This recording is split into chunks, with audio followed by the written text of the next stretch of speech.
They always drive off the heli in a natty little Land Rover. I'm a Lieutenant Colonel and I don't have a natty little Land Rover. Are you saying you want a Land Rover, sir? What's the first rule? Get a Land Rover. See? Have to excuse the squeaky chair. It's particularly squeaky today. Another edition of the Marmite Vlogs. This time I'm back in the office. And I'm back with the Marmite. So where did we get to? Oh yeah, I was a youngster and talking about a number of the other four-wheel drive vehicles that appeared in my childhood, be it through friends of my dad or people at school. Fast forwarding on, I'm now 14 and I'm at school, and I was a naughty boy, so I was in detention, and the detention happened to be with a teacher called Mr. Walker. I can't remember what for or what class, 'cause he used to teach both sort of a creative arts sort of thing, and also design technology. I can't remember which class I was misbehaving in, probably both at some point.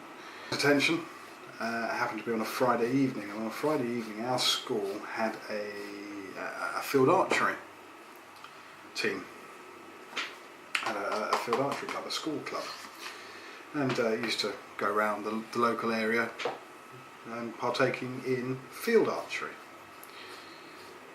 Anyway, Mr. Walker happened to be the club coach and the club secretary for the archery club. The coaching sessions were held on a Friday evening, and my detention was on a Friday evening. Saying, right now, listen here boy, you'll sit there and you'll do your lines, or you'll do your homework or whatever, and I've got an archery class to partake. So anyway, I sat there begrudgingly, half-arsed doing my homework. I was paying attention to what the other kids were doing, which is archery, and I thought, you know, that looks quite interesting. I wouldn't mind having a go at that. So once I'd done my homework and written out my lines or whatever, I turned around to Mr. Walker. I said, "Can I have a go?" He says, "Yeah, go on." So that was where my love of archery came in, and I became a member of the archery club. And one of the other ex-students there turned up. He's probably 8 years older than me, so I was 14, he must have been about 22. He came along as a coach. He'd done archery a lot before, and been part of the school club and everything else. It's Marmite time. This guy turns up, and he's got a fantastic sense of humour, and we pretty much hit it off straight away. It was a friendship that was destined, and to this day he's still my best friend. He's moved up north now, but we still keep in contact. But anyway,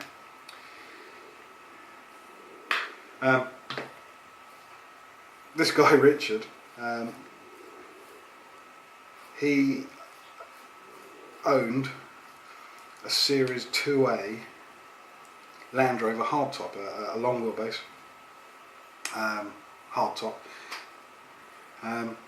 But it was all done out in the back. We had sort of suede and velvet lining, and a fold out sort of mattressy type thing in there, and he and his girlfriend at the time used to travel around in this thing, go camping, and this was their tent. In effect, it was a converted 109, and he had the most amazing stereo in this Series 2A. I can't remember. I think BMW Visions, speakers. I can't remember if it was an Alpine or a Sony head unit, but it was all remote control. Mini disc player. In the 90s, mini discs were around. So it had a mini disc player, and the sound was amazing. It was just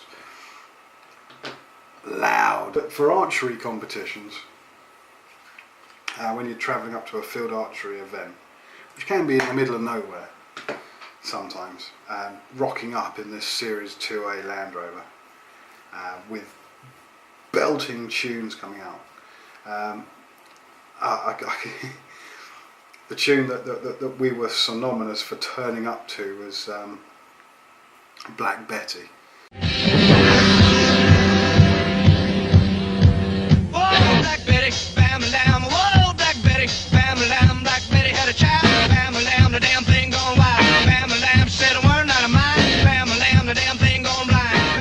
Bagging out the stereo as we rock up, and you know, I've got long hair at this point, long flowing hair. Richard's got a bit of long hair, and you know, sort of turn up in the old Ray-Ban, the old Buddy Holly style Ray-Ban, sunglasses, long hair, unshaven, shirts hanging out, baggy trousers, 19-hole army boots, you know, the full works. And we rock up. Our name became synonymous around field archery as the pair of geezers that rock up and just go mental at the play. Brilliant, loved it. The weekend shoots as well, so you do sort of 36 or 40 targets on a Saturday, and you move on, you do 36 or 40 targets on a Sunday, cumulative store. Usually on a Saturday night there's a barbecue and a fire going, and there's people with their guitars, and you know, you drink copious amounts of beer. And this is back when I was drinking. Obviously not when I was 14, this is a couple of years later, when I was sort of 17, 18. But yeah, you'd have a few beers and you'd camp out and everything else. And this Series 2A 109 with all the gear and us two rocking up with the old, you know, Ray-Ban shades on. But yeah, that's that 109 Series 2A. It was 2.25 petrol, so it was quite thirsty. But it was just, you know, it was banging, it was rocking on. Again, that sealed my fate that my future would be a Land Rover. But yeah, this friend of mine, Richard, we just got on like a house on fire. And his flatmate Carl, who sadly passed away a few years ago, which is a massive shame. His flatmate Carl and his girlfriend Lauren, they used to live in this flat that's fairly local. And it was just heaven, you know. He had this great lifestyle. He was a funny guy. He got on with everyone. Had great friends around him. And he drove this Land Rover, and again, it cemented in me that if I want a great lifestyle, and I want friends, and I want that kind of freedom and that way to express myself, Land Rovers were the way to go.